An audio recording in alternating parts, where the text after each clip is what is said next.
हिंगोली जिल्ह्यात खरीप हंगाम 2024 मध्ये विविध जोखीम बाबी अंतर्गत 4,54,019 शेतकऱ्यांना 379 कोटी 28 लाख रुपयांचा पीकविमा मंजूर करण्यात आला आहे. शेतकऱ्यांसाठी मोठी दिलासादायक घोषणा. शेताला तार कुंपणासाठी 90% अनुदान मिळणार. राज्य शासनाकडून ही योजना राबवली जाणार असून शेतकऱ्यांच्या पिकांचे वन्य प्राण्यांपासून संरक्षण करण्याचा उद्देश. नामांकित कंपन्यांची बोगस कीटकनाशके विकणाऱ्या विक्रेत्यावर कारवाई. कृषी विभागाची मोठी मोहीम. तब्बल 1,61,000 रुपयांचा मुद्देमाल जप्त ओझर येथे. अतिवृष्टीचा फटका. तब्बल 2.21 लाख हेक्टरवरील पिकांचे नुकसान.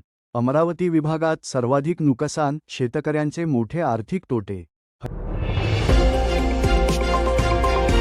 शेतकरी कर्जमाफीबाबत आम्ही ठाम. योग्य वेळ आल्यानंतर कर्जमाफी करणार, असे अजित पवार यांचे वक्तव्य. शेतकऱ्यांना दिलासा देण्यासाठी सरकार सज्ज असल्याचा दावा. योग्य वेळ आल्यावर निर्णय घेऊ. शेतकऱ्यांना न्याय नक्की मिळेल. अजित पवार.